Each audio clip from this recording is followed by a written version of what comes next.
ખેડૂત મિત્રો, આપ સૌને ખબર છે કે હું તાલીમ કેમ્પ ચલાવું છું અને એનો હેતુ એ છે કે યુટ્યુબમાં જેટલા વિડીયો મૂકું છું એ વિડીયો જોઈને અવેરનેસ તો આવે, પણ એવા કામ જાતે કરવા હોય તો કેવી રીતે થઈ શકે એના માટે તાલીમ કેમ્પ છે. તો અત્યાર સુધીમાં 10 તાલીમ કેમ્પ આપણે પૂરા કર્યા. 11મો તાલીમ કેમ્પ જે વાર છે ત્યાં ફૂલ થઈ ગયો, એટલે 12મા તાલીમ કેમ્પની આપણે જાહેરાત કરીએ છીએ. 12મો તાલીમ કેમ્પ જે છે એ ફેબ્રુઆરી મહિનાની 14 અને 15 તારીખના રોજ છે. અને એના માટે કોણ આવી શકે? તો જેમને રેવન્યુ રેકર્ડ શીખવા છે અથવા તો રેવન્યુ રેકર્ડમાં જાતે કામ કરતા શીખવા છે એવા લોકો આવી શકે. જે મારી યુટ્યુબ ચેનલ રેગ્યુલર સાંભળે છે એમને આવું ત્યાર પહેલા ન જોયું તો પહેલા રેગ્યુલર જોઈ લેવું. તાલીમ કેમ્પની અંદર પ્રોબ્લેમ છે એ લોકો જ આવે છે એવું નથી. પ્રોબ્લેમના સોલ્યુશન માટે તો આગલે દિવસે વ્યવસ્થા રાખીએ છીએ. બાકી ખરેખર જેને શીખવું છે એમના માટે તાલીમ કેમ્પ છે. તાલીમ કેમ્પમાં આપણે શું શીખવાડીએ છીએ? તો ખેડૂતોને રૂટીન કામો 3 જગ્યાના હોય. 1, મામલતદારને લગતા કામ, મામકોટ અને મામલતદારના કામ. 2, ઈ ધારાને લગતા કામ. 3, ડીઆરને લગતા કામ. તો સૌપ્રથમ આપણે મામલતદારના અને ઈ ધારાના કામથી શરૂઆત કરીએ. ઈ ધારાની અંદર કુવા, પાણીના બોર વગેરે નોંધાવા કેવી રીતે, આવા નોંધાઈ ગયા પછી ભાઈઓના ભાગ પડે તો બીજા ભાઈને એ કોમન કુવો હોય એમાંથી ભાગ કેવી રીતે આપવો, જેટલી ચોખવટ હોય એટલી ભવિષ્યમાં તકલીફ ન પડે. ત્યાર પછી પાણીની પાઇપલાઇન વગેરે નોંધાવી હોય તો એ પછી ત્રીજી વ્યક્તિને જ્યારે જમીન વેચો ત્યારે આવા હક કમી કરી નાખવા જોઈએ, જેથી કરીને આવનાર વ્યક્તિ સાથે કોઈ ડિસ્પ્યુટ મેટર ન ઊભી થાય. હું કાત્ર કામ કરતા નથી શીખવાડતો, ખેડૂતો સુખી કેમ થાય, ભવિષ્યમાં તકલીફ ન ઊભી થાય એના માટે લગતી બધી બાબતો શીખવાડું છું. આ સિવાય રોડ રસ્તાને લગતા પ્રશ્નો હોય તો એ પણ એમાં મેન્શન કરી દેવા જોઈએ, જેથી કરીને આવનારા ભવિષ્યમાં તકલીફ ઊભી ન થાય. હવે રૂટીન કામો જોઈએ તો વારસાઈ અને હયાતી હક, આના માટે જરૂરી આંબો બનાવો, સ્વઘોષણા પ્રમાણપત્ર કેવી રીતે કઢાવવું એ શીખવાડીએ છીએ. અને એને ઓનલાઈન કેવી રીતે નોંધાવવું અને અરજી કેવી રીતે કરવી અને આગળ પ્રોસેસ 135D નીકળી જાય તો કેવી રીતે કરવી એ શીખવાડીએ છીએ. પછી એકવાર વારસાઈ અથવા હયાતી હક દાખલ થઈ જાય પછી હક કમી કેવી રીતે કરવા, એને લગતા એગ્રીમેન્ટ, એક વ્યક્તિની તરફેણમાં હક કરવો હોય કે બિનશરતી હક કરવો હોય, આવા બધા ઓપ્શન સાથે શીખવાડું છું. હક કમી થઈ જાય પછી વિભાજન કરવું, વિભાજન કરતી વખતે કેટલી બાબતો ચોખવટ કરવી જોઈએ એ શીખવાડું છું. એગ્રીમેન્ટ બનાવવા, એફિડેવિટ કરના અને અરજી કેવી રીતે કરવી, ઓનલાઈન કેવી રીતે કરવી, આના ફોલોઅપ કેવી રીતે, આ બધી બાબતો આપણે શીખવાડીએ છીએ.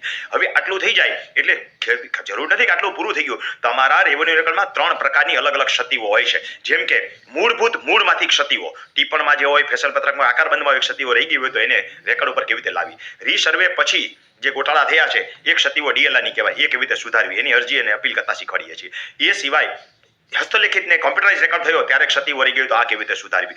આ સિવાય તમે જે નવું કામ કરો છો એમાં 135 નોટિસ બજે એમાં ક્ષતિ વળી ગઈ તો કેવી રીતે સુધારવી. ટૂંકમાં તમારા રેવન્યુ બાબતે ચીવટપૂર્વકની તમામ માહિતી અને માર્ગદર્શન તાલીમ કેમ્પમાં આપું છું. ગયા તાલીમ કેમ્પમાં આપણે પ્રથમ તાલીમ કેમ્પ કર્યો ત્યારે 15 આઈટમથી શરૂઆત કરી હતી. ધીમે ધીમે વધારતા ગયા તાલીમ કેમ્પની અંદર 62 આઈટમો શીખવાડી. એ તો કેવો વર્ગ આવે છે અને કેટલો ઝડપથી ચાલે છે એના ઉપર હોય છે. હું તો બધું તૈયાર કરીને રાખું છું. જેટલા ખેડૂતો વધારે સારી રીતે સમજતા થઈ જાય એટલી વધારે આઈટમ શીખવાડી. બધા કામ હું નથી કહેતો કે બધા ખેડૂતો જાતે કરતા શીખે, પણ એક કામ માત્ર જાતે કરી લે અથવા તો ઓછા ખર્ચમાં કરતા શીખી જાય ને તો પણ એનો ધક્કો વગેરે જે વસૂલ. તાલીમ કેમ્પમાં આવવા માટે 3500 રૂપિયા ફી હોય છે શનિ અને રવિ માટેની. શનિ અને રવિની તાલીમ કેમ્પની 3500 રૂપિયા ફીમાંથી અત્યારે માત્ર 1000 રૂપિયા ભરીને નામ નોંધાવવાનું છે. ઇનકેસ તમે આ તાલીમ કેમ્પમાં નહીં આવી શકો તો નેક્સ્ટ તાલીમ કેમ્પમાં ફરીને રજીસ્ટ્રેશન કરાવશો એટલે તમારી ભરેલી રકમ તમને પાછી બાદ મળી જશે. રિફંડ નહીં, એમાંથી બાદ મળી જશે. એટલે તમારે બાકીની ભરવાની રકમ એમાંથી બાદ થઈ જાય. એટલું જ નહીં, જેને કઈ તકલીફ છે એ લોકો શુક્રવારે આવે છે એટલે એક દિવસ વહેલા આવે છે. એટલે તાલીમ કેમ્પ દરમિયાન કોઈને પ્રશ્નો પૂછવાના નથી, તેથી શીખવાના હેતુથી આવે છે. પણ કોઈ લોકો એને ડિસ્ટર્બ ન કરે એટલે આપણે આગલા દિવસે બોલાવી છે. એમને 1000 રૂપિયા ખર્ચ પેટે વધારે આપવાના હોય છે. આ તાલીમ કેમ્પની ફી બાબતની વાતની બાજુમાં પેલો QR કોડ સ્કેન કરી અને તમે રજીસ્ટ્રેશન કરાવી શકો. યાદ રાખજો, રજીસ્ટ્રેશન કેવી રીતે કરાવશો તો મારો મોબાઈલ નંબર નોંધતા પહેલા યાદ રાખજો કે કોઈએ ફોન કરવાનો નથી. કોઈ પણ સંજોગોમાં ફોન કરશો તો નંબર બ્લોક થઈ જશે, આપ સૌને ખબર છે. તમારે મને 98 10 44 94 પર મેસેજ કરવાનો છે એટલે હું તમને તાલીમ કેમ્પના ગ્રુપમાં એડ કરી દઈશ. એમાં તમામ વિગત તમને મળતી રહેશે. તમારે જે કંઈ કામ હોય એ તમે મેસેજ દ્વારા મને કરી શકશો. અને ગ્રુપની અંદર તમામ A to Z સુધીની વિગત મળશે. તાલીમ કેમ્પની અંદર રહેવા જમવાની તમામ સુવિધા સાથેનો હોય છે. 1 રૂપિયાનો વધારો ખર્ચાનો કરવાનો રહેતો નથી. શુક્રવાર હોય તો ભલે અને શનિ રવિવાર હોય તો ભલે. એવી જ રીતે તાલીમ કેમ્પની અંદર તમામ સુવિધાઓ સાથેના હોય છે અને આગલા દિવસની તકલીફ વાળાને આપણે એનું પ્રોપર માર્ગદર્શન આપી. યાદ રાખજો, સોલ્યુશન નહીં, પ્રોપર માર્ગદર્શન. આગળ જવાય કે નહીં, ખર્ચ કરાય કે નહીં, એ બાબત અગત્યની છે. હારવા માટે જ કેસ ન કર્યા રખાય તો તમને કોઈ પણ વ્યક્તિ સલાહ આપે. હું શીખવાડું છું તમારી સેહત કેમ સારી રહે, ખોટી રીતે તમારા ખીચાના પૈસા કોઈ કાતર મારી ન જાય એવી બાબતો શીખવાડું છું. હવે ડીએલઆરના ડોક્યુમેન્ટ માણસોને ખબર જ નથી કે ડીએલઆરના ડોક્યુમેન્ટ ખાલી ટીપણ એકની ખબર હોય. ટીપણ અને એની ઉપયોગિતા શું છે, એમાં ખેતરનું નામ અને સત્તા પ્રકાર જો ન સુધરો હોય તો નવામાં સુધાર લેવો જોઈએ. આ સિવાય રીસર્વેના ગોટાળા પછી એમાં કાંઈ હોય તો એના પણ આધાર પુરાવા રહે. ટીપણ, ફેસલ પત્રક, આકારબંધ, સિમ ખડો વગેરેની શું ઉપયોગિતા છે એ બાબત શીખવાડીએ છીએ અને ઘટાડતા શીખવાડીએ. ડીએલઆરના ડોક્યુમેન્ટ સિવાય પરિશિષ્ટ 5 અને પરિશિષ્ટ 6 ખેડૂતોને ઘણાને ખબર જ નથી, તો એવા રેકોર્ડ કેવી રીતે વેરીફાઈ કરવા એ શીખવાડીએ છીએ. આ સિવાય તમે જુઓ તો ટાઇટલ પત્રક બહુ અગત્યની વસ્તુ છે. તમારા ટાઇટલ પત્રકની અંદર ઘણી બધી ક્ષતિ હોય છે. ટાઇટલ પત્રક 3 રીતે થાય છે તો ખેડૂતોને ખબર જ નથી. એ એમ સમજે કે આપણે જમીનની અંદર ઓલો KCC ની લોન લઈ આવીએ અને ઓલો 2000 રૂપિયા લઈને ટાઇટલ પત્રક બનાવી દે, આવી ગયો. ભાઈ ટાઇટલ પત્રકની કોઈ વેલ્યુ નથી. ક્ષેત્રફળનું ટાઇટલ પત્રક એ જોતા જ નથી. ટોટલ મારીને ઉપર ટિપ્પણ સુધીનો ટોટલ તમારો મળી જવો જોઈએ તો ક્ષેત્રફળનું ટાઇટલ પત્રક કહેવાય. નહીંતર KGP દુરસ્તી થયેલા હોવા જોઈએ.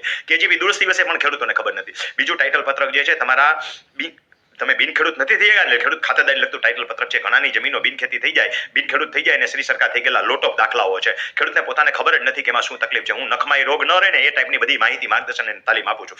બીજું જે છે તમારા જમીનનું રેગ્યુલર ટાઇટલ પત્રક એટલે કે વારસાઈ રિલેટેડ નોંધવું જે છે એમાં કોઈ નોંધ ઘટતી નથી ને ઘટતી હોય તો સુધારવી, સાકડિયાની કોલમમાં ઉમેરી નકામી નોંધો રદ કરવી. આવી બધી બાબતો તાલીમ કેમ્પમાં આપણે શીખવાડીએ છીએ. હવે તો ઓનલાઈન થઈ ગયું એટલે ઓનલાઈનની લગભગ 8 આઈટમો જે છે એ આપણે રેડીમેડ આપી દઈએ છીએ અને એમાં કેવી રીતે કરવું એ સાંજે પ્રોજેક્ટ દ્વારા પણ શીખવાડીએ છીએ. અઢળક આઈટમો આપણે શીખવાડીએ છીએ. એનું લિસ્ટ કરવા બેસીએ તો ત્યારે સમય એમ નથી. એના માટે મારા તાલીમ કેમ્પના જૂના વિડીયો જોઈ લેવા. રજીસ્ટ્રેશન કરાવતા પહેલા હું કહેતો હોઉં છું કે તાલીમ કેમ્પના જૂના વિડીયો ખાસ જોઈ લેવા. એટલે તમને શું શીખવામાં આવે છે એ ખબર પડે અને મારી પદ્ધતિ શું છે એ પણ તમને ખબર પડે. અભણથી માનીને ભણેલા અને એજ્યુકેટેડ એટલું જ નહીં, શીખાવ એડવોકેટ, જુનિયર એડવોકેટ મિત્રો પણ લોટ ઓફ આવે છે. એટલે અભણ ખેડૂતોને પણ ફાયદો થાય અને એડવાન્સ લેવલ વાળાને પણ ફાયદો થાય એવી રીતે શીખવાડું. એમ દાવો નથી કરતો કે બધા મારી પાસેથી શીખીને બધું શીખી જશે, પણ એટલું તો નક્કી કે એના 3500 રૂપિયા વસૂલ. એક આઈટમ કોક પાસે કરાવી લેશે ને ઓછા ખર્ચમાં તોય વસૂલ ને જાતે કરશે તોય વસૂલ. તો આવી તો અરજી, એફિડેવિટ અને એગ્રીમેન્ટ મળી અને લોટ ઓફ આઈટમો હું શીખવાડું છું. બીજે દિવસે રવિવારે નવી બાબતો હોય છે એટલે તો માણસો જે છે રિપીટ આવે છે. નવી બાબતોમાં ક્યારેક RRT, RTS લઈએ, કોઈ કેસની અપીલ હોય તો એ લઈએ, રિવિઝન કેવી રીતે કરવી એ લઈએ, રિમાન્ડ કેવી રીતે કરવી એ લઈએ. મામકોર્ટની અંદર કોઈ કેસ દાખલ કરવાના તો કોર્ટના કેસ કેવી રીતે દાખલ કરવા, એની ડિફેન્સ કેવી રીતે કરવી, ખોટી રીતે તમારી પાસે કોઈ રસ્તો માંગે કે તમારો રસ્તો કોઈ અવરોધે કે અડચણ ઊભી કરે તો એના માટે અપીલ અરજી કેવી રીતે દાખલ કરવી, ડિફેન્સ કેવી રીતે કરવી એ શીખવાડીએ છીએ. પાણીને લગતા પ્રશ્નો લોટો હોય છે. કોઈ તમારામાં પાણી છોડે કે કોઈ તમારું પાણી રોકે અને ખેત તલાવડી થઈ જાય તો આવા સંજોગોમાં શું કરવું અને એની અપીલ અને અરજી કેવી રીતે કરવી વગેરે બાબતો શીખવાડીએ છીએ. ક્યાં જવાય ને ક્યાં ન જવાય, બે ચુકાદા સરખા આવે તો પછી શું કરાય, આવી લોટો બાબતો આપણે શીખવાડીએ છીએ. દર વખતે એક વિષયને વધારે માત્રામાં આપણે સમય આપીએ છીએ એટલે નવા વિષયો બીજે દિવસે આપણે રવિવાર દરમિયાન લઈએ છીએ એટલે લોકો રિપીટ તાલીમ કેમ્પમાં આવે છે. રિપીટ આવે એ 2 વખત રિપીટ આવી ગયા પછી તો ટોકન ચાર્જ આપણે લઈએ છીએ. એ બધું તમે મારા વિડીયોમાંથી સાંભળી લીધું હશે. એટલું જ નહીં, કોઈ ગરીબ વ્યક્તિ હોય, ખરેખર ગરીબ હોય તો એ મને મેસેજ કરી શકે. યાદ રાખજો ને, સીધું રજીસ્ટ્રેશન નથી કરાવવાનું. મેસેજ કરશે તો મને એમ લાગશે કે આ ખરેખર ગરીબ છે તો એને હું ડિસ્કાઉન્ટ પણ આપું છું. તો આ અઢળક બાબતો જે છે તાલીમ કેમ્પની અંદર છે. બાજુમાં આપેલો QR કોડ સ્કેન કરી તમારું નામ રજીસ્ટ્રેશન કરાવી મારા મોબાઈલ નંબર 9893104494 પર મને મેસેજ કરી દો એટલે તમને તાલીમ કેમ્પના ગ્રુપમાં એડ. એટલું જ નહીં ખેડૂત મિત્રો, મારા તમામ હિસાબો અને આખી વસ્તુઓ જે ઓપન ફોર ઓલ હોય છે.